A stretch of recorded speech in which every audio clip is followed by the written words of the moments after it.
পারতাম বোধহয় আমিও বসে ধর্ণা দিয়ে দিতাম।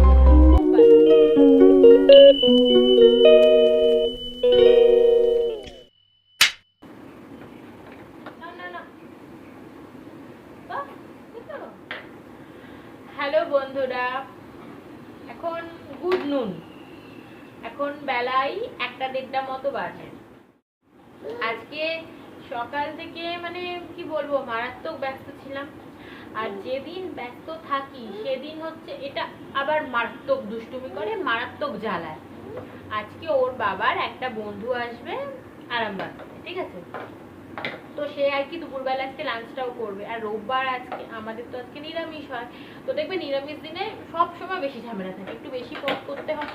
অন্য সময় কি হয়তো মাছ বা মাংস নিয়ে এসে দিয়ে দিলাম, যে না ওটা মেন আইটেম রয়েছে ওটাতেই একটু ভালো করে আর কি রান্না করে দিলে হয়ে যায়।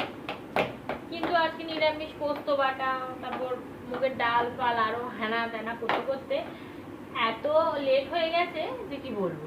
আর তার মধ্যে একা, ওর বাবা চলে গেছে, ওই কাজে একটু বেরিয়েছে, আবার ওই বন্ধুটাকেও আনতে যাবে, তো ওই জন্য বেরিয়ে গেছে। একে নিয়ে সকাল সকাল রান্না, তার মধ্যে তো কালকে সব ঘরের মধ্যে জামা কাপড় মেলা ছিল। লোকজন আসবে, ঘরটা ওরকম থাকলে ভালো লাগে, সেগুলোকে সব তোলা ভাঁজ করা, আবার বারান্দাতে কেচে মেলা, প্রচুর কাজ ছিল।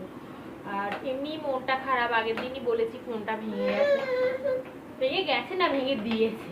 না নাও, খেয়ে নাও প্লিজ, প্লিজ খেয়ে নাও না। হা করো, হা, এই হা করে, হা করে, ওরম করে না, ওরম করে না, ওরম করে না, ওরম করে না, আমি দিতে পারবো না।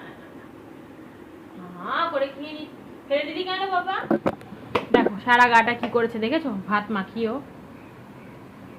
কেন রে বাবা ওরকম? নাড়ু গোপাল, তুই ভাত লাল হয়ে গেছিস, মাখন লাল নয়, তুই ভাত লাল।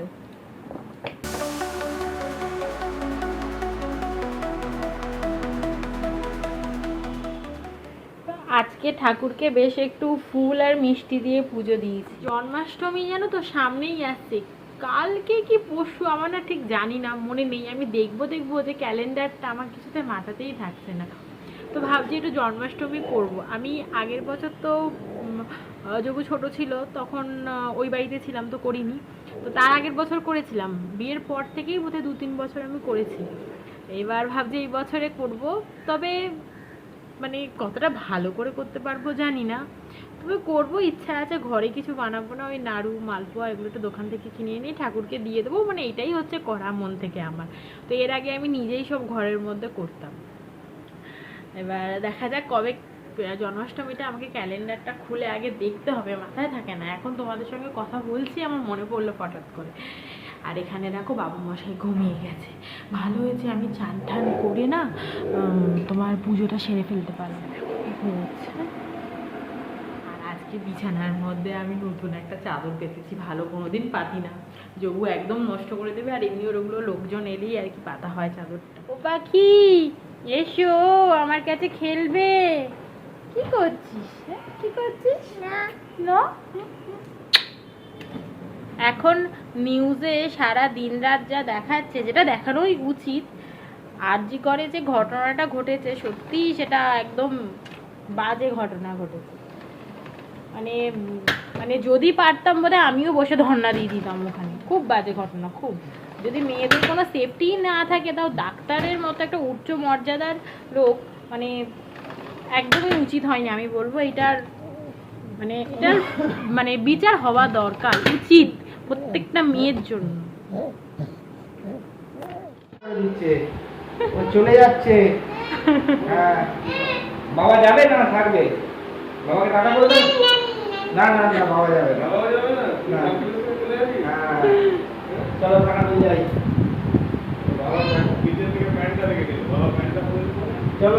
চিকেন এবার আর বাবাকে যেতে দেবে না। খাবে না মাটন খাবে? ওর বাবা যে বন্ধুকে ছাড়তে যাবে, সে কিছুতেই বাবাকে যেতে দেবে না। বাধ্য হয়ে আমাকে আবার ওকে নিচে নিয়ে আসতে হলো। তারপর লাস্টেই আমাদের একজন কমপ্লেক্সে আছে, যার কুকুর আছে, সে এখানে এসে এই কুকুরকে নিয়ে খেলতে থাকে। কুকুর সে ভীষণ ভালোবাসে, তারপরে ও ভুললো। আমার জানো তো মাঝে মাঝে মনে হয় যে ছেলেটার জন্য একটা আমিও কুকুর পুষি। তারপরে মনে হয় ওরে বাবা, এই একটা বাচ্চাকেই হিসু পটি ট্রেনিং দিতে হবে, তারপর আবার কুকুরকে কি দেবো, ওই ভাবনা চিন্তা করে আমি আর নিই না। তো এখানে সন্ধেবেলা ওর বাবাও চলে এসেছিলো, তারপর আমরা এই দুজনা মিলে চা খেলাম।